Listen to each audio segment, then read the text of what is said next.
Hi friends, myself doctor Rishikesh Ved and आज मैं आपके लिए कुछ बड़ी सी गिफ्ट जैसा कुछ लेके आया हूँ। तो यहाँ पे ये जो मैं अभी करवा रहा हूँ टैक्सेशन के एमसीक्यू, जो मैंने काफी इंपॉर्टेंट काफी मेहनत से समझो आपने भी इसमें से कई देखे होंगे, बट जो मुझे इंपॉर्टेंट लगे वो मैं अभी डिस्कस करूंगा आपके साथ। और उसके साथ मैं काफी कुछ बड़े बड़े टॉपिक्स भी डिस्कस करूंगा जो आप खाली सुनोगे। ये वीडियो सुनोगे, देखने की जरूरत नहीं है मुझे, आप सुनोगे तो आपको मेमोराइज हो जाएगा।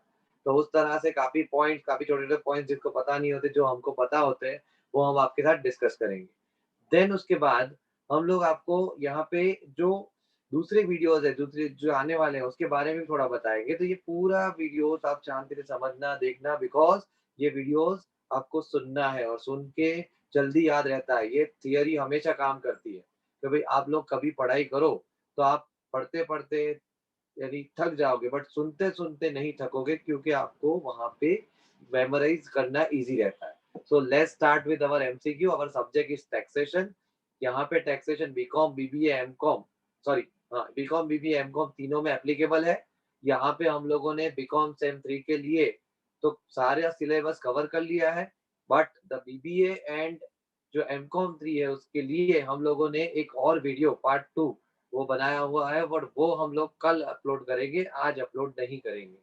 तो ये वीडियो आने के बाद आप लोगों को नेक्स्ट वीडियो जो मिलेगा that belongs to BBA and MCom students. Okay, so now let's start with myself doctor Rishikesh Ved, again highest degree holder of the Gujarat and director of Pratibha education. तो अवर फर्स्ट एमसीक्यू यहाँ पे लिखा है the maximum amount on which the income tax is not chargeable for the assessment year 2021 in case of resident individual less than 60 years old. यानी 60 साल से जिसकी as कम है उसको यहाँ पे maximum amount of income not chargeable, जिसके ऊपर टैक्स नहीं भरना पड़ता, वो कितनी अमाउंट रहती है। सो दैट अमाउंट इज 2,50,000 यहाँ पे लिखा होगा। तो यहाँ पे आप लोगों को दिखेगा ये 2,50,000 यहाँ पे लिखा हुआ है। क्लियर? तो ये आपको 2,50,000 आंसर मैंने बता दिया। तो ये सिंपल थियरी थी। उसके बाद दूसरा दिया है वैसे का वैसा है कि भाई income tax not chargeable for the assessment year 2021 in case of the age is 60 but 60 year से ज्यादा और 80 ईयर से कम। तो यहाँ पे जो आपका आंसर रहेगा दैट इज 3 लाख रुपीज। वो 3 लाख रुपीज आंसर रहेगा। एमसीक्यू ध्यान से समझना, सुनना, क्योंकि मैं शॉर्ट में डिफाइन सिंक्रोनाइज करके अच्छे से आपको बताऊंगा। उसके बाद इन case of residential individual health and education से सब ये एमसीक्यू जो मैं अभी बता रहा हूँ वो काफी इंपॉर्टेंट है। यहाँ पे मुझे भी दिख रहा है कि ये पूछे जाने की पूरी प्रोबेबिलिटी रहती है। तो एजुकेशन से इसका कुछ ना कुछ तो आएगा ही। Is chargeable only when is total income for the assessment year exceeds rupees 10 lakh, exceeds rupees 50 lakh, exceeds rupees 1 crore या is less than or more than 10 lakh। तो यहाँ पे कंफ्यूजिंग आंसर, बट इसको इजी बना देता हूँ। The answer is D, is less than and more than 10 lakh rupees. क्यों? क्योंकि यहाँ पे जो एजुकेशन सेस है वो हमेशा इनकम टैक्स की जो कैलकुलेशन स्लैब की खत्म हो जाती है उसके बाद कैलकुलेट किया जाता है।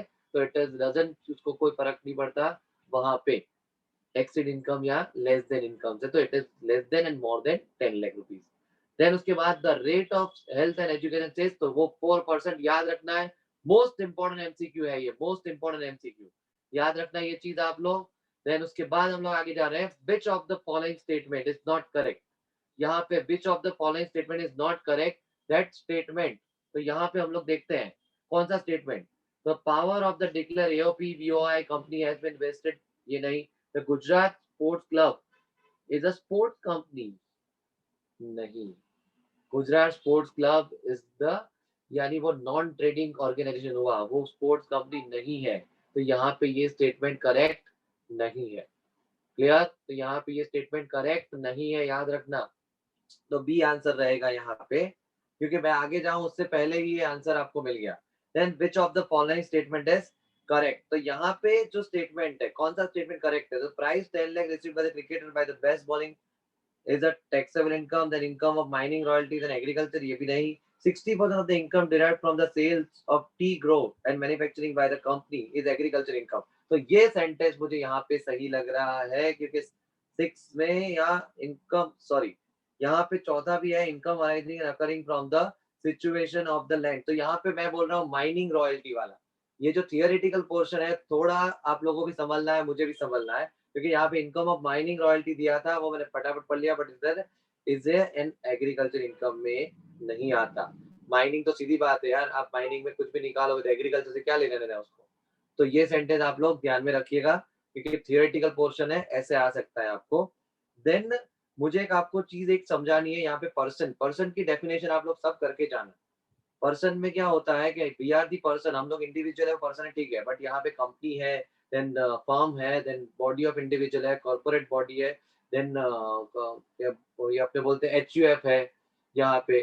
तो ये पर्सन में आपको सब कुछ याद रखना है, एसोसिएशन ऑफ पर्सन है, तो उसमें से 110% कुछ ना कुछ एमसीक्यू आपको मिलेगा मिलेगा मिलेगा। तो प्लीज आप लोग पर्सन की डेफिनेशन समझ के जाना, उसका इलस्ट्रेशन भी दिया हुआ है बुक में, तो वो आप लोग देख के जाना। देन उसके बाद which of the following statement is correct, तो यहाँ पे daily allowance received by the MP is taxable. Then उसके बाद all kind of income of tax on consult are taxable, agriculture is fully exempted but added to non agriculture income for rate purpose। Okay, तो ये है बराबर। यहाँ पे agriculture income is fully exempted but added to non agriculture income for, ये तो सबको पता है कि खेती बाड़ी पे, एग्रीकल्चर पे कोई टैक्स नहीं है, फुल्ली एग्जेम्प्टेड। तो वही मुझे पता चल गया कि ये सेंटेंस यहाँ पे करेक्ट है। तो इस तरह से आपको थोड़ा आपका जनरल नॉलेज भी यूज करना होगा। देन उसके बाद हम लोग आगे जाते हैं, यहाँ पे which of the following statement is not correct, तो यहाँ पे कौन सा करेक्ट नहीं है, वो चीज हमें यहाँ पे देखनी है। तो ये है casual income received by the assessee is fully taxable, any received by the member of HUF from HUF is considered fully exempted। Okay, scholarship received by student for his education is fully नहीं, किसी भी scholarship उसकी नहीं, scholarship exempted, sorry, scholarship education allowance नहीं है। उसके बाद इन case of a partner is shares of the profit from the firm is fully taxable नहीं, in case of partner is shares of the profit from the firm is fully नहीं, ये sentence सही नहीं है। तो यहाँ पे जो आंसर रहेगा वो हमारा आंसर रहेगा डी। याद रखना आप लोग, जो आंसर रहेगा वो डी रहेगा। देन ये थियोरेटिकल पोर्शन है, तो हमको भी थोड़ा सोचना इसलिए पढ़ना पड़ता है कि भाई हम लोग प्रैक्टिकल में काफी मास्टर्स होते हैं, बट थियोरी जो है वो हर बार अमेंडमेंट कुछ ना कुछ चेंज होते हैं और हमारे ध्यान में नहीं रहते हैं, तो कई बार हम लोगों को सोचना पड़ता है उसके बाद, बट हम लोग नॉलेज हमारा यूज कर लेते हैं। अब हम लोग आगे जाते हैं यहाँ पे, तो यहाँ पे which of the following statement is correct, वापस आया, विच of the following statement is correct, तो यहाँ इज नॉट करेक्ट, सॉरी। तो यहाँ पे मुझे दिख रहा है कि which of the following statement, तो income under the head capital gain earn from the transfer of UTI is exempted, correct है। The accumulated balance of recognized provident fund reserved by the retirement is proportionately नहीं, it is not proportionately exempted। accumulated balance of recognized provident fund received on retirement, तो यहाँ पे 12% तक exempted होता है, it is not proportionately exempted। तो याद रखना, ये चीज भी आपको याद रखनी है। employer's contribution on recognized provident fund is exempted up to भी नहीं, exempted 12% of salary, salary as per HRA। याद रखना ये पॉइंट यहाँ पे, तो ये नॉट करेक्ट में जाएगा। देन उसके बाद which of the following statement is correct, यहाँ पे कौन सा स्टेटमेंट ये करेक्ट रहेगा, तो यहाँ पे हम लोग लिख रहे हैं salary received by member of parliament is exempted, compensation received from any government on account of any disaster is exempt. ये मुझे यहाँ कुछ समझ आ रहा है सेंटेंस कि compensation received by the government in any account of any disaster is exempted, so yes, ये बराबर है। क्योंकि यहाँ पे किसी भी डिजास्टर की जो भी इनकम होती है, तो सीधी सीधी बात है यार, डिजास्टर वर्ड हुआ है तो कैसे टैक्सेबल हो सकती है इनकम। तो ये कॉमन सेंस लगा के भी आपको ये सेंटेंस सही होना चाहिए कि एग्जेम्प्टेड का मतलब कोई टैक्स नहीं भरना है। तो ये चीज आप लोग याद रखना है यहाँ पे। देन उसके बाद हु इज नॉन रेसिडेंट, चलो अब हमारे जो टॉपिक है ये रेसिडेंट स्टेटस और वो सब चीज, वो यहाँ पे है कि हु इज नॉट रेसिडेंट। यहाँ पे दिया person not fulfilling the condition of ordinary resident, a person not fulfilling a condition of resident, a person fulfilling a condition of ordinary resident, and a person fulfilling condition of resident। तो यहाँ पे मैं तो आपको समझाता हूँ non resident किसको बोलते हैं, एक भी बेसिक कंडीशन जो खत्म नहीं करता है, 60 डेज वाली, पूरा टॉपिक समझा रहा हूँ, ध्यान से समझना। ये basic condition is if he stayed in India for 60 days or more during previous year and before 4 years from the previous year 365 days or more he does not available in India, he did not available in India, then he is not resident. Then दूसरा है if he fails to fulfill 182 days basic condition for the previous year, तो भी वो non resident ही कहलाएगा। तो यानी basic condition 182 और 60 वाली जो खत्म नहीं करता वो, तो यहाँ पे आप लोग देख सकते हैं person not fulfilling the condition of resident, यहाँ पे लिखा हुआ है क्लियर कट। तो आंसर इज बी रहेगा यहाँ पे। देन उसके बाद how much fees to be paid by the time of application of the settlement commission, यानी कितनी फीस आप लोग को सेटलमेंट टाइम पे कमीशन पे देनी है। तो यहाँ पे आंसर रहेगा that settlement fees is how much, तो यहाँ पे 500 है, 5000 है, 1000 एंड 100 है, तो हम लोग यहाँ पे 500 हमारा आंसर रहेगा। Then capitalise interest is deducted up to how many years after the completion of construction, तो बट ऑब्वियस है 5 years। ये हमको पता चलना चाहिए क्योंकि हम लोग 1/5 कैलकुलेशन भी करते हैं, बट वो 1/5 कैसे कैलकुलेशन करते हैं पता है आपको? जब प्रीवियस ईयर है उसके पहले 5 साल के अंदर if the construction is completed then 1/5 of capital interest is applicable, otherwise it is not applicable.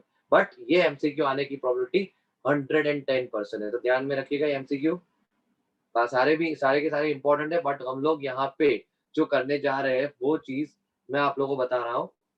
यहाँ पे मेरा थोड़ा वीडियोस कट गया होगा शायद, बट नो प्रॉब्लम। यहाँ पे टेक्निकल थोड़ा थोड़ा रहता है, बट आप लोगों को अच्छा देने के लिए कोशिश कर रहा हूँ मैं कि आपको हेल्प कर पाऊँ सबको मैं।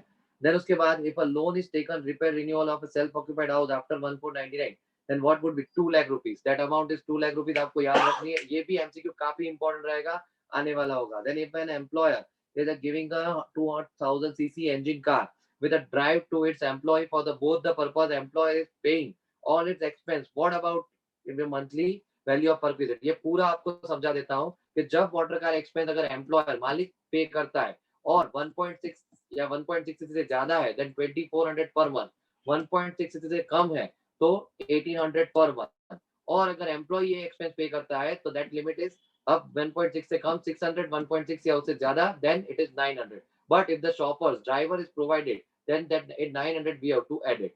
So here our answer is 2000 cc and employer is the expenditure पे कर रहा है, तो यहाँ पे 2400 plus 900 3300 आंसर आना चाहिए। तो ऑप्शन सी हमें दिया हुआ है। Then which of the following is exempted income? Which of the following is exempted income? तो यहाँ पे हम लोग लिख रहे हैं 16 पे एग्रीकल्चर इनकम, हमको समझ आता है ये चीज, कोई बड़ी बात नहीं है। On which date the present income tax act into force, यानी कौन से 1 अप्रैल 1962 हमें दिया हुआ है क्लियर कट यहाँ पे, तो हमको सोचना नहीं है, 1 अप्रैल 1962 दिया हुआ है। Then which expense is deducted under section 24 is calculated in taxable income from house property 30%, यहाँ पे क्लियर कट आएगा 30%। समझने वाली बात है, ये एमसीक्यू भी काफी इंपॉर्टेंट है और ये एमसीक्यू आने की प्रोबेबिलिटी भी काफी रहेगी, तो ये चीज आपको याद रखनी है। Then what would be the value of laptop computer given to the employee of the office used by the employer? It is a fully exempted। क्यों? सीधी बात है, ऑफिस में आपको लैपटॉप दिया जाता है, कुछ भी दिया जाता है तो वो ऑफिस वर्क के लिए होता है, तो क्यों टैक्स भरे हम लोग? क्यों कोई भी ऑफिस में जाए उस अमाउंट पे टैक्स भरेगा? That is fully exempted. समझने वाली बात है, ऑप्शन बी आएगा इसमें। देन उसके बाद what is the amount of exemption for the education allowance per month पर चाइल्ड 100 रुपीज, पर मंथ पर child 100 rupees for maximum 2 children, और यहाँ पे हॉस्टल अलाउंस हो तो पर मंथ पर चाइल्ड 300 रुपीज मैक्सिमम 2 चिल्ड्रन के लिए, तो यहाँ पे ऑप्शन ए रहेगा। Then which of the income tax return is filed assessing in case of the individual having income from salary or one house property income from other, but obvious है यहाँ पे ITR income tax return 3421 दिया है, तो but obvious हमें 1 ही समझ आता है। और ये सब कुछ जो बोला है सैलरी या हाउस प्रॉपर्टी इनकम या इनकम फ्रॉम अदर, तो जो भी इनकम है वो इनकम टैक्स रिटर्न 1 के हिसाब से we are filing income tax return 1। Then which ये भी एमसीक्यू काफी इंपॉर्टेंट रहेगा। which amount of debenture interest does not attract the tax deduct at source, तो यहाँ पे मुझे पता है तब तक 5000 नॉट एक्सीडिंग 5000 ऐसी अमाउंट रहती है और ऐसी अमाउंट मुझे दिख नहीं रही है, तो बट ऑब्वियस है our answer is D, none of this. None of this ध्यान रखना, आंसर काफी सारे नन ऑफ दिस, ये मैंने कुछ बताया आप लोगों को, समझ आया तो ठीक।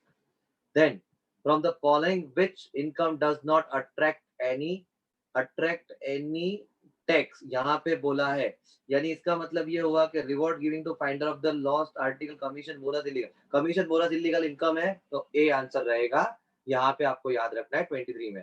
Then from the following which of the association, ये पर्सन का वापस आए, इसमें से कुछ ना कुछ 110% आएगा आएगा और आएगा ही। तो यहाँ पे from the following which is association of the person, तो गुजरात यूनिवर्सिटी नहीं है, राम व्यास यानी अपना नाम हुआ, फेडरेशन ऑफ इंडियन चैम्बर दिख रहा है क्लियर कट, तो FICC because Shah and sons तो फॉर्म होगा। तो ये ऐसे समझना है आपको, ऐसे समझ के आपको ये चीज आपको डिफाइन करनी, आपको क्रैक करनी है, समझ लो आप लोग। फिर उसके बाद from the following which is non agriculture income, कौन सा नॉन एग्रीकल्चर इनकम रहेगा? तो यहाँ पे सीड्स है वो तो है, then replace trees, then growing plant, then clear cut दिख रहा है मुझे यहाँ पे remuneration of a manager of agriculture. तो यहाँ पे आपको कितने अच्छे से मार्क्स मिलते हैं, समझो जरा सा जनरल नॉलेज, बिकॉज यहाँ पे remuneration manager as agriculture farm, तो वो कहाँ से नॉन एग्रीकल्चर, कहाँ से एग्रीकल्चर इनकम हुई वो तो रेम्यूनरेशन है, तो डी आंसर रहेगा 25। Then what is the quantum of advance tax which is needs to be paid on before 15 December of the relevant, that is not less than 75%। अब ये जो एडवांस टैक्स का है पूरा टेबल को 342 पेज पे BH Shah में दिया है, आपको याद रखना है 342 पेज पे वो पूरा टेबल आप लोग देख के जाना, उसमें से कुछ ना कुछ आपको 110% मिलने की पूरी प्रोबेबिलिटी है। तो ये माइंड में रखिएगा, क्योंकि आज मैं सबको मार्क्स देने के लिए ही ये वीडियो बना रहा हूँ, तो मेरी रिस्पॉन्सिबिलिटी है कि आप कम टाइम में अपना MCQ सॉल्व कर पाओ, क्योंकि यहाँ पे आज पोजीशन सब स्टूडेंट की क्या है, I know very well. Then उसके बाद हम लोग आगे जाते हैं स्टूडेंट्स, तो फिर हम लोग जाते हैं यहाँ पे mister A join 1417 the 15,522 what would be the basic. देखो ऐसे सम आपको आ सकते हैं 1 मार्क्स में, ऐसे सम आ सकते हैं। यहाँ पे सिंपल सा कैलकुलेशन है, अवर प्रीवियस ईयर इज 14, यहाँ पे 1419 to 31 March 2020, that is our previous year. ये डेट याद रखना, ये डेट भी पूछ लेंगे प्रीवियस ईयर की, तो ये डेट मैंने आपको बता दी। अब उसमें 1417 को ज्वाइन करें, 17 को उसका सैलरी है 15, उसके बाद उसका सैलरी होगा 18 में, 1 अप्रैल 18 को होगा 15,500, एंड उसके बाद उसका सैलरी होगा कितना, सीधी बात है 16,000। 19 में 1419 को सैलरी होगा 16,000, 16,000 मल्टीप्लाई बाय, आप लोग कर लेना, मैं कर लेता हूँ, अभी मेरे पास कैलकुलेटर भी है यहाँ पे, तो मैं यहाँ पे 16,000 इंटू 12 करता हूँ, तो यहाँ पे 1,92,000 मुझे मिल रहा है, ये ऑप्शन होना चाहिए और ये ऑप्शन है यहाँ पे, and that answer is 8।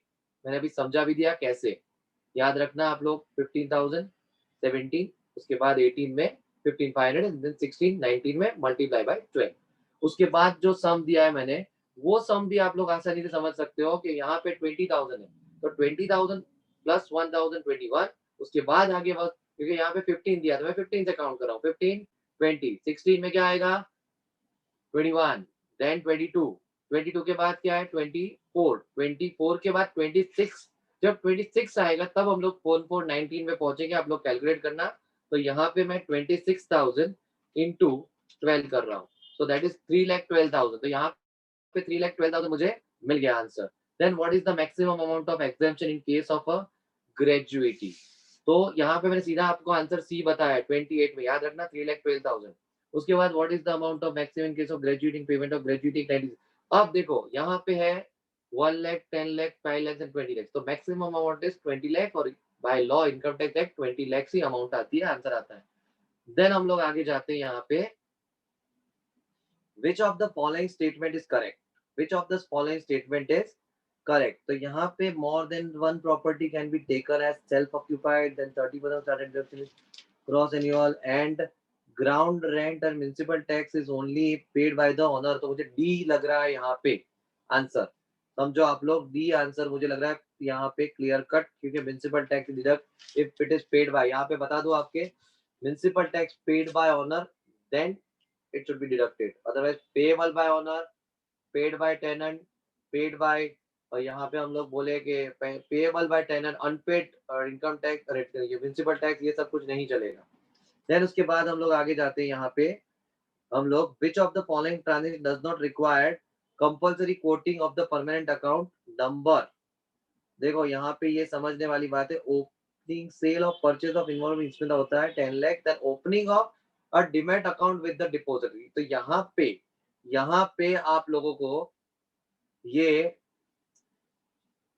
Opening with the depository ये रहेगा यहाँ पे, सही है, क्योंकि ये बात क्यों है, क्योंकि यहाँ पे अकाउंट आप लोग ओपन करते हो, परमानेंट अकाउंट नंबर यहाँ पे does not require compulsory. Then उसके बाद व्हाट विल be the ये उसमें आंसर बी रहेगा यार 31 में. Then what will be the gross annual value of the B's house if the municipal tax is valued as standard rent is 75 and the rent receivable is okay. ये बड़ा सा MCQ है, ये आने के चांस बहुत बहुत कम है, तो भी मैंने एक एमसीक्यू रखा है यहाँ पे. और हाउ टू कैलकुलेट ये भी मैं आप लोगों को बाद में बता सकता हूँ. आपको वो मैं आपको बाद में बता सकता हूँ कि हाउ टू कैलकुलेट. बट हम लोग कैलकुलेट कैसे करेंगे उसको, तो ये बड़ा एमसीक्यू है. तो ये एमसीक्यू ऐसा होगा, तो मैं आप लोगों को यानी किसी वीडियोस में, क्योंकि मैं अभी कैलकुलेट करके भी बता दूं आपको, यहाँ पे 80,075 172 दिया है क्लियर कट यहाँ पे, और 1 मंथ वैकेंसी पीरियड है. तो हम लोग क्या करेंगे, 1,72,000 तीनों में सबसे हाई वैसे भी दिख रहा है, उसके ऊपर हम लोग vacancy period divided by 12 into 1. तो यहाँ पे 1 लाख अगेन 1,72,000 डिवाइडेड बाय 12 जो भी आया 1,72 oh sorry it is vacancy period unrealized and both 1,000 1 month each. Okay यहाँ पे 2 निकालने हैं मुझे, तो 1,72,000 डिवाइडेड बाय 12 इंटू 2. तो ये अमाउंट मैं डिडक्ट कर दूं यहाँ पे, और उसमें से फिर 1,72,000 मैं डिडक्ट करता हूँ, तो यहाँ पे मुझे कुछ 1,43,333 समथिंग मिलता है, पॉइंट में मिल रहा है. तो यहाँ पे ऐसा कुछ भी नहीं है. ऑप्शन में 75 69 60 है, तो यहाँ पे नॉन ऑफ दिस आएगा. तो एक आइडिया दे रहा हूँ मैं आपको कि बड़ा सम है, काफी टाइम जा रहा है, तो आंसर नॉन ऑफ दिस मैंने दिया है. तो आप लोग भी ये सोच लेना कि बड़ा सम आंसर क्या हो सकता है. मैंने आपको हिंट दी है. देन उसके बाद what does not evasion means.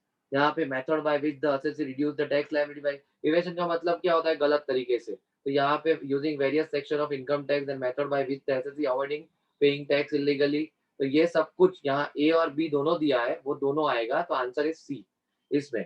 फिर उसके बाद the tax exemption limit of the citizen of the purpose यहाँ पे है, that limit is senior citizen के लिए लिमिट दी है यहाँ पे, तो दैट लिमिट इज 2,50,000 रहेगी. No, it is not 2 lakh senior citizen के लिए है. So it is 3 lakh rupees, not 2,50,000. 2,50,000 तो हमारे लिए होता है, सॉरी, क्योंकि यहाँ सीनियर सिटीजन जो है उसके लिए 3 लाख है. और मैंने आगे बताया 60 और 80 के बीच में होगा तो 3 लाख होगा. अरे 3 लाख नहीं, ज्यादा होगा उससे. अब an Indian citizen staying abroad should stay for filling the days or more in the previous year, तो fully one of the condition because 182 days clear cut दिख रहा है. 60 वाली हो तो उसके साथ 365 होना जरूरी है. then uncommitted pension received by the government employee is fully taxable. याद रखना, पेंशन नहीं है, अनकमिटेड पेंशन है, इसलिए फुल्ली टैक्सेबल रहेगा. ये एमसीक्यू भी रिपीटेडली पूछा जाता है. देन ये एमसीक्यू उसके बाद वाला भी बहुत इंपॉर्टेंट है. Standard deduction from the income of rental house is 30%. Is 30%. Then उसके बाद income tax was first implemented in the year 1860. यहाँ पे 1960 नहीं बट 1860 रहेगा, मुझे 60 याद रह गया अच्छी तरह से, तो ये भी आपको याद रखना है 1860. देन उसके बाद हम लोग जाते हैं income on outside India which is control from India is not taxable for outside India which is control from India is not taxable for non resident. Non resident को यहाँ पे कंट्रोल है, राइट, यानी on outside India which is control from India, manage control head office, कुछ भी दिया हो in India और आउटसाइड इनकम है तो नॉन रेसिडेंट में ही रहेगा, याद रखना. क्लियर कट, इसमें से भी कुछ ना कुछ एमसीक्यू आएगा. Then maximum amount of exempted entertainment allowance is private is 5,000. ये क्लियर कट है, ये आपको याद रखना है, उसमें ए आ जाएगा option. Then unrealise rent filling the from the income of rental house. Unrealized rent on rental house, that answer is A, fully deductible. Unrealized rent is fully deductible income from rented house. The basic rate of income tax on lottery income is 30%. ये आपको simply याद रखना है, ये भी आने की पूरे चांसेस है, यानी सारे एमसीक्यू वैसे इंपॉर्टेंट है. The payment of advance tax is compulsory. The total income of tax is exceed rupees 10,000. 10,000 ज्यादा है तो ही, बाकी नहीं. The fall in category of specified employee salary received in case should exceed rupees 50,000. ये 50,000 से ज्यादा है. स्पेसिफाइड एम्प्लॉय यानी 50,000 आपको याद आ जाने चाहिए.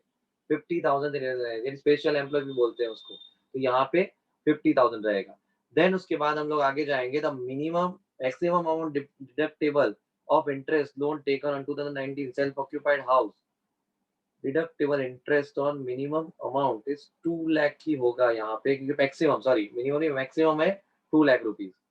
देन ये ऑप्शन रहेगा 45 में. Out of the tea plantation income grow in India grow in India will be treated as agriculture, grow in India will be treated as agriculture income, that is answer called 60%. ये बहुत difficult है, याद रखना ये will be treated as agriculture income 60%. The rate of interest receivable on income tax और refund यहाँ पे 9%, 6% and 12% हमें दिए हैं, तो आंसर रहेगा नॉन. यहाँ पे the rate of interest receivable on income tax refund ये नहीं रहता, वो मुझे पता है, इसके परसेंटेज आई थिंक 7 या 10 है. देन उसके बाद when the employee is provided an accommodation which is rented employer, then the amount is taxable, then the taxable amount is actual rent paid, इसको taxable amount बोलते हैं, ना कोई exempted, याद रखना. Then उसके बाद interest taken on loan of construction of the house is deducted for 5 years. देखे बिना ही बता देना, ये MCQ 110% आने की probability है, पहले भी बोल चुका हूँ. After the completion of 5 years रहेगा. Then deduction of municipal tax is allowed from the income from house property only if it is paid. Paid word, paid by honor, मैं बोल रहा हूँ repeatedly, तो यहाँ पे आंसर रहेगा बी. 50,000 में आंसर रहेगा बी. देन उसके बाद the maximum amount exempted for any compensation received from the voluntary retirement. Voluntary retirement यहाँ पे आ गया है आंसर. तो वॉलेंटरी रिटायरमेंट में हम लोग क्या लिखेंगे, समझो आप 5 लाख हो सकता है, 5 लाख वॉलेंटरी रिटायरमेंट, उससे ज्यादा नहीं हो सकता. क्यों? क्योंकि वॉलेंटरी रिटायरमेंट के टाइम यानी जो कैलकुलेशन होता है तो ग्रेजुइटी पेंशन सब कुछ होता है, that amount is also called as 5 lakh. Then income on sales of tobacco is fully taxable. देखे भी नहीं तो आंसर ए रहेगा इसमें. Then interest on gold deposit bond, gold deposits bond is exempted, यहाँ पे कोई टैक्स नहीं है गोल्ड डिपॉजिट बॉन्ड पे, तो यहाँ पे आंसर बी रहेगा. Settlement commission is a part of administrative, it is called administrative part. समझो ये ना एफिलेट है ना कुछ भी है, ये एडमिनिस्ट्रेटिव पार्ट रहता है.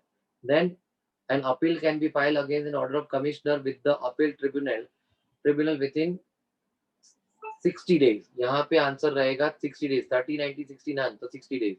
Then which of the following statement is not correct? Transportation allowance is exempted 1600, allowance transport employees exempted 70 to 9, 6, maximum 10,000 per month. Hostel allowance is exempted rupees 300 per month पर child. तो यहाँ पे कुछ लिखने में mistake है, यहाँ पे विथ सेंटेंस, तो यहाँ पे 300 नहीं है, यहाँ पे प्रिंटिंग मिस्टेक होगी, यहाँ पे अमाउंट थी 500, यहाँ पे ये सही सेंटेंस लिख दिया है, आंसर सी रहेगा. बट यहाँ पे प्रिंटिंग मिस्टेक ऐसी है कि यहाँ पे अमाउंट है 500 पर मंथ, तो वो 500 पर मंथ है, वो नॉट करेक्ट है. 300 पर मंथ सही है, तो हॉस्टल अलाउंस पर मंथ पर चाइल्ड 300 ही है, ये सेंटेंस भी सही है. बट लिखने में कहीं प्रिंटिंग मिस्टेक है, यहाँ पे 300 की जगह आपको 500 लिखना है, और ये सेंटेंस इनकरेक्ट है, यानी यहाँ पे सी आंसर रहेगा. Which of the following statement is not correct? तो यहाँ पे विच ऑफ द स्टेटमेंट, तो A interest credit statutory provident fund exempted up to 12%, which of the statement is not correct, यानी इसमें 9.5% बराबर है. देन यहाँ पे एम्प्लॉयर्स कंट्रीब्यूशन ये भी बराबर है, और employer contribution is fully exempted, तो यहाँ पे इज नॉट करेक्ट बोला है यहाँ पे हमको. तो यहाँ पे मुझे दिख रहा है interest credit fund is exempted up to 12%, नहीं है, इट इज 12%, इट इज 12% यहाँ पे है. तो 1-2 सेकंड के लिए वीडियोस इधर उधर हो रहा है हमारा, नो प्रॉब्लम. यहाँ पे ए ऑप्शन रहेगा 57. देन मिस्टर वेद, यानी ऋषिकेश वेद का वाला Ved, okay. Mister Ved gets monthly salary of 30,000 and DNS 10,000. Employer remembers 30,000 income tax. Mr. A income, what would be the gross? देखो ये 1 मार्क्स में ऐसे सम आ सकते हैं, यहाँ पे कुछ नहीं करना है. 30,000 है मल्टीप्लाई बाय 12, क्योंकि पर मंथ बोला है यहाँ पे, तो यहाँ पे हो गया 3,60,000 प्लस हम लोग 10,000 पर मंथ है, तो वहाँ पे दूसरा 120 हम लोग ऐड करते हैं, तो 3,60,000 प्लस 120 हमको मिलेगा 480. 480 प्लस 30 करो आप, 480 प्लस 30, 5,10,000. तो our answer is 5,10,000, answer is B. मैंने आंसर आपको समझा दिया. 1 मार्क्स में ऐसा ही हो सकता है सम में. मिस्टर पटेल एंड एम्प्लॉय 1 अप्रैल, यहाँ पे स्केल दिया है, वापस स्केल का सम आ गया, तो ऐसे स्केल के सम आने की प्रोबेबिलिटी 1 मार्क्स में 110% है, रिपीटेडली बोल रहा हूँ. तो यहाँ पे हम लोग जाते हैं 15,500 70,000 बोला है, और यहाँ पे 13 से बोला है, तो आप लोग कैलकुलेट कर लेना. यहाँ पे 15,000 कैसे कैलकुलेट होगा बता देता हूँ. 13 1 4 13, then 14 1 4 14, then 15 16 17 18 19, तो यहाँ पे 15,500 देन 16,000, 16,500, ऐसे करके आपको कैलकुलेट करना है। अब ये कैलकुलेशन अभी करने जाऊंगा तो थोड़ा वीडियो लंबा हो जाएगा, बट यहाँ पे मैं आपको आंसर बता दूंगा। इसका आंसर है 2,28,000। जो मैंने आगे सम आपको सिखाया दो सम ऐसे ही, उसकी तरह ही आपको कैलकुलेट करना है। सिंपल है, बहुत सिंपल है। ये आने की प्रोबेबिलिटी बहुत ज्यादा है, इसलिए हम लोग 2-3 सम डालें इसमें। Then Mr. Dave retires from the statutory compensation after the 20 years of service. He received 1,20,000 and as a 100% committed pension in addition. What would be the taxable amount of committed pension received by him? Nil. Because pension हमसे लेना देना अभी नहीं है calculation का। क्यों? यहाँ पे चिपका लिखा है कि यहाँ पे statutory corporation after 20 years he has received 1,20,000 committed pension in addition of his retirement. तो पेंशन नील आंसर आएगा, क्योंकि इतना बड़ा सम है। वैसे भी आप लोग एक मार्क में कैसे कैलकुलेट करोगे? थोड़ा कॉमन सेंस भी चला लेना दोस्त। देन उसके बाद mister Ram is provided rent free accommodation in Mumbai in which the owned by his employer. What would be the correct rule for the valuation of his perquisites? तो what would be the correct rule? तो यहाँ पे मैं पूरा आपको बता देता हूँ। रेंट फ्री अकोमोडेशन बाद में हम लोग डिस्कस कर लेंगे, इसमें से कुछ ना कुछ हो सकता है। इसलिए रेंट फ्री अकोमोडेशन दो टाइप में डिवाइड है, owned by the employer, not owned by the employer. If it is owned by the employer then यहाँ पे इट इज फर्निश्ड और अनफर्निश्ड हाउस है। पहले हम लोग उसको अनफर्निश्ड हाउस की तरह देखेंगे। तो यहाँ पे the owned by the employer और अनफर्निश्ड हाउस है, तो यहाँ पे क्या रहेगा? तो आपको देखना है कि पॉपुलेशन 7.5, अरे पॉपुलेशन जो है वो 10 लाख से कम है किसी भी सिटी या गाँव में, तो 7.5% ऑफ सैलरी या बीएबीसी, सैलरी नहीं बोलेंगे बट बीएबीसी। बीएबीसी क्या है वो बता रहा हूँ। अगर पॉपुलेशन 10 से 15 लाख के बीच, 20 से 25 लाख के बीच में है तो 10% ऑफ बीएबीसी, और 25 लाख से ज्यादा है तो 15% ऑफ सैलरी। ये इंपॉर्टेंट है, काफी याद रखना। अब बीएबीसी उसमें अनफर्निश्ड और फर्निश्ड हाउस है तो उसमें फर्नीचर के 10% आपको ऐड करने, अनफर्निश्ड की जो भी टैक्सेबल अमाउंट है उसमें। और उसके बाद अगर आपको हायर चार्जेस है वो भी ऐड होते हैं, और कंसेशनल रेंट है तो वो डिडक्ट होता है। और if it is not owned by the company तो यहाँ पे एक्चुअल रेंट की जो अमाउंट है वो और 15% of BABC whichever is less should be consider as taxable. Now what is BABC? BABC called B called basic salary, A is all taxable allowances. Then उसके बाद ये जो है commission, B for bonus and C for commission. तो इतना ही आपको याद रखना है। देन उसके बाद हम लोग आगे जाते हैं। ये थोड़ा ज्यादा मैंने बड़ा समझा दिया, बट यहाँ पे जो आंसर है 61 का, वो आंसर हमारा क्या रहेगा वो हमें डिस्कस करना था। तो that answer is 15% of salary, A रहेगा। अभी अपनी बात हुई इस तरह से। Then which of the following statement is correct? यहाँ पे annual value of the means actual rent is received local taxes. Then उसके बाद हमें दिया it is owner the property who is liable to pay local tax.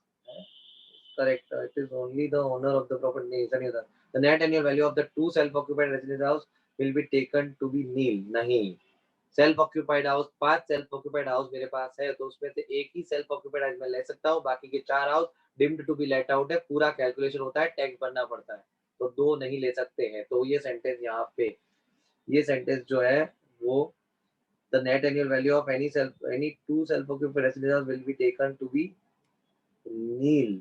यानी यहाँ पे sentence यही सही है, दोनों नील है। बट उसमें बता दूं, एक से ज्यादा सेल्फ ऑक्यूपाइड हाउस है तो आप लोग एक सेल्फ ऑक्यूपाइड हाउस लोगे, बाकी सारे आपको टैक्सेबल है, उसके ऊपर कैलकुलेशन होगा। बट आप लोग any two residential house will be taken to be nil. और लास्ट है income received by the tenant from the sub occupied house will be taken to be nil. तो ये नेट एनुअल वाला ही यहाँ पे, क्योंकि नेट एनुअल वैल्यू बोली है यहाँ पे, तो नेट एनुअल वैल्यू तो दोनों कितने भी सेल्फ ऑक्यूपाइड हाउस उसकी नील ही होगी। कैसे समझा देता हूँ। ग्रॉस एनुअल वैल्यू नील, क्योंकि कोई टैक्स नहीं लगता है। उसके बाद हम लोग इनकम टैक्स नील डैश, क्योंकि कुछ भी income tax municipal tax dash. तो उसके बाद जो बचता है that is called net annual value. तो हमेशा किसी भी सेल्फ ऑक्यूपाइड हाउस की नील होती है। इसलिए मैं भी वही सोचने पड़ गया कि इन लोगों ने सेंटेंस कैसे दिए। फिर उसके बाद Dave is the owner of the house property two identical flats of the, देखो 1 मार्क का सामान है। तो उसके बाद दो आइडेंटिकल है, 48,000 इंटू 2 करो आप 96,000, और उसमें उसने म्युनिसिपल टैक्स दिया है कुछ 36,000। तो 96,000 माइनस 36,000 यू आर गेटिंग 60,000। और उसमें से स्टैंडर्ड डिडक्शन जो एनएवी मिली उसमें स्टैंडर्ड डिडक्शन 30%, 30% वाला 110% आने के चांस है। तो 60% के 30 बताओ, 60,000 के 30% आप लोग लेस करो, कितना बचेगा? 42,000। तो यहाँ 80 नहीं सॉरी 60,000, हाँ 42,000 ही बचेगा। तो आंसर इज सी यहाँ पे, 63 में answer C. Then municipal value of the fair rental house is 84 and 1 lakh respectively. The house is neither let out nor self-occupied by him owing to his employment at some other place throughout the previous year. What would be the taxable under the income from house property? Nil. क्योंकि यहाँ पे house rented नहीं है, that's it. तो वो नील है. उसके ऊपर house property, income from house property में जो रेंट होगा, रेसिडेंशियल है या कुछ भी रेंटेड हाउस है, उसके ऊपर ही यहाँ पे टैक्स लगता है. Municipal value of self-occupied Kailash is 36,000. Current year municipal tax is 10%. Outstanding, the date of completion is this one. Current year outstanding interest on local taken for construction. Okay, interest on construction is 12,000 यहाँ दिया है. तो self occupied house में हमेशा answer क्या होता है, तो फिर माइनस में नेगेटिव होता है. क्यों? क्योंकि इंटरेस्ट ऑन लोन ही हमेशा डिडक्ट होता है, जो 2 लाख मैक्सिमम लिमिट होती है वो. तो यहाँ पे माइनस लॉस 12,000 आना चाहिए. तो यहाँ पे आंसर आएगा C, 12,000 loss. Which of the following statement is correct? यहाँ पे तो यहाँ पे है income tax officer appointed central government, ये नहीं correct. Commission of the income tax are appointed central board of, नहीं. The decision of supreme court is final respect, सीधी सीधी बात है. Third one C, supreme court. बात खत्म हो गई. सी सही सेंटेंस है यहाँ पे. तो फोर्थ डी देखता भी नहीं मैं यहाँ पे. क्यों? क्योंकि सी मुझे दिख रहा है क्लियर कट सही है. Which of the following power is not correct with the reference to an assessing officer? Which of the power यहाँ पे, तो यहाँ पे आंसर है power of the issue notice to furnish income, नहीं. Power to waive to or reduce any penalty interest levied by him, ये बराबर नहीं है. Is not correct with the, यानी यहाँ पे आंसर रहेगा B. Okay.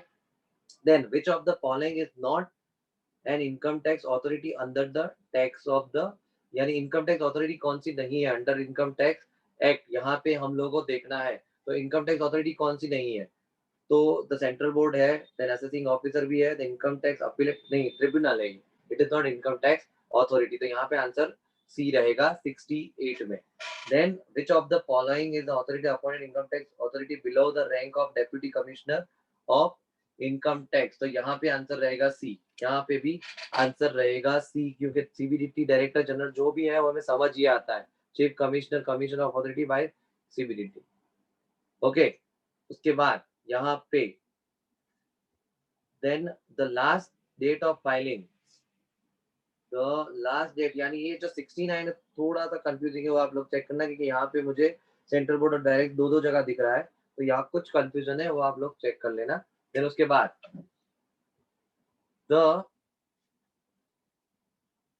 last date of filing, the last date of filing of income tax under section 139 of the assessment year 2020 in case of an individual assessee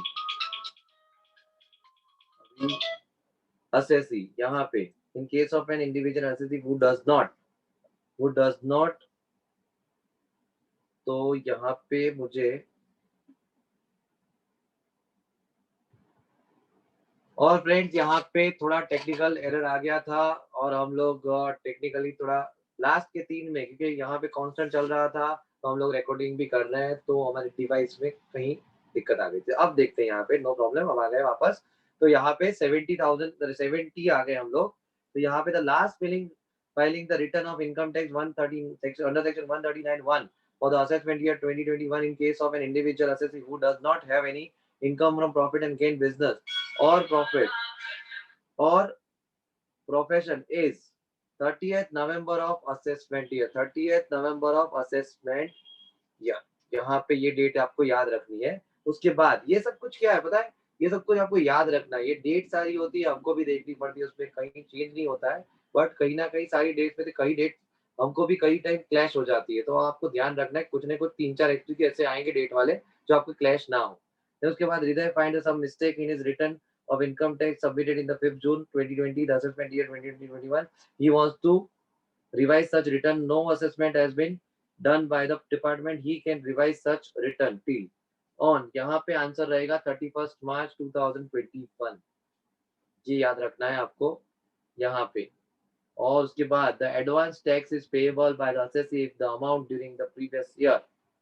तो ये पहले भी आ चुका है और वापस शायद रिपीट हुआ है, बट मुझे याद रह गया. It is exceed ₹10,000. तो ऐसे एमसीक्यू जो मैंने अभी डिस्कस किया आपको यहाँ पे, वो काफ़ी इम्पोर्टेंट है, काफ़ी इम्पोर्टेंट है, आप लोग देख सकते हो। और ये पूरा मैं आपको वापस दिखा देता हूँ, यहाँ से हम लोगों ने स्टार्ट किया था, कहाँ गया तो कि यहाँ रहा। अब मैं थोड़ा आपको बता दूँ कि जो सैलरी है, तो सैलरी में आप लोगों को कौन से पॉइंट्स आ सकते हैं। तो एक चीज़ आपको ये याद रखनी है कि interest credited towards the recognised provident fund वो 9.5% तक एग्जेम्प्टेड। देन उसके बाद एक सैलरी में आपको बताना है house rent allowance. House rent allowance जो है, उसमें आपको ध्यान रखना है कि जो उसमें एक जो टेबल है आपका एक्चुअल एचआर है, तो उसमें से rent paid minus 10% of salary है और 40% of salary, but 50% in case of the Delhi, Chennai, Calcutta, Mumbai, बाकी 40% ऑफ सैलरी रहती है। अब सैलरी क्या रहेगी एज पर एचआरए, तो कि basic salary plus dearness allowance in terms मतलब for the purpose of gratuity retirement provident fund और plus commission on sales. Then आपको याद रखना है एंटरटेनमेंट अलाउंसेस पे मैक्सिमम यानी जो एमएमसी है, maximum monetary ceiling, that is 5000। ये भी एक एमसीक्यू के लिए आपको याद रखना है। देन हम लोग आगे जाते हैं, तो आपको सैलरी में जो गैस, इलेक्ट्रिसिटी, वाटर है वो पर्सनल यूज़ के लिए होगा तो टैक्सेबल होगा। वो भी एक पॉइंट है यहाँ पे। जो पॉइंट मुझे याद है वो आपको मैं बताऊँगा यहाँ पे। अगर हाउस प्रॉपर्टी में जाते हैं तो इनकम फ्रॉम हाउस प्रॉपर्टी में क्या रहेगा? तो यहाँ पे एक तो 30% डिडक्शन वाला मैंने बोला वो आएगा ही आएगा। देन इंटरेस्ट और loan, interest for the purpose of construction, reconstruction, repair, renewal वही एप्लीकेबल है। देन कैपिटल इंटरेस्ट 5 इयर्स वाला भी आ सकता है, मैंने वो बताया था आपको, आने के पूरे चांस है। देन हाउस प्रॉपर्टी में सेल्फ ऑक्यूपाइड हाउस है वो, तो वो टैक्सेबल नहीं है, बट उसके ऊपर खाली इंटरेस्ट कैलकुलेट होगा, उसका आंसर ऑलवेज नेगेटिव होगा सेल्फ ऑक्यूपाइड हाउस का। देन आपको 2 लाख रुपीस वाली जो लिमिट्स है वो भी याद रखनी है यहाँ पे। देन ग्रॉस एनुअल वैल्यू जो है उसको अफेक्टेड बाय 4 रेंट है, म्युनिसिपल रेंट, पेर rent, actual rent and standard rent. Standard rent नहीं दिया तो बाकी के 3 रेंट जो देते हैं हमें सब में, उसमें जो सबसे बड़ी अमाउंट है वो टैक्सेबल रहेगी। तो ये एक माइंड में रखना है, एमसीक्यू हो सकता है 1 मार्क्स में, ऐसा भी आपको। क्लियर? देन हम लोग आगे जाते हैं तो रेसिडेंस स्टेटस में। तो रेसिडेंस स्टेटस में क्या है, तो कि 60, 182 वाली आपको बेसिक कंडीशन याद रखनी है अच्छे से। देन वो दोनों फुलफिल नहीं हो तो नॉन रेसिडेंट, अगर वो फुलफिल एक भी हो जाए तो रेसिडेंट। फिर उसके बाद क्या रहता है, तो कि एडिशनल कंडीशन। एडिशनल कंडीशन क्या है, तो कि सिंपल है, resident in India for 2 years out of 10 years before PY and he stayed in India for more than 730 days during 7 years before PY. Additional और दोनों बेसिक, दोनों एक बेसिक और दोनों एडिशनल खत्म होती है, रेसिडेंट एंड ऑर्डिनरी रेसिडेंट। एक भी एडिशनल खत्म नहीं होती है, तो resident but not ordinary resident. तो इतना ही आपको याद रखना है। तो यहाँ पे जो मैंने अभी समझाया, that is very very very very helpful to each and every students in this subject. और ये जो है वो बीकॉम सेम 3 के लिए तो फुलफिल हो गया। अब जो बीबीए है और जो एमकॉम है उसके लिए जो बिजनेस प्रोफेशन है, कैपिटल गेन है और इनकम फ्रॉम अदर सोर्सेज, इतने बड़े-बड़े टॉपिक हैं, उसका हम लोग पार्ट 2 बनाएँगे।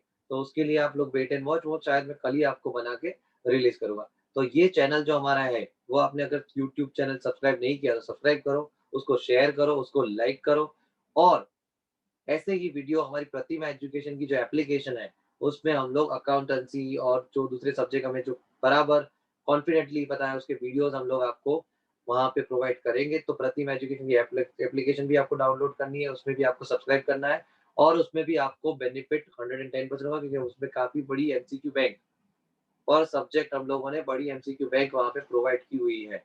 तो वो डाउनलोड करो, सब्सक्राइब करो और उसको पीनट जैसी आपको अमाउंट पे करनी है। तो ऐसे ही वीडियोज़ आपको इम्पोर्टेंट या वहाँ पे एग्ज़ाम से पहले अगर मिल जाए, तो आपको एक लॉटरी लग जाएगी, बिकॉज़ आपको खाली सुनना है।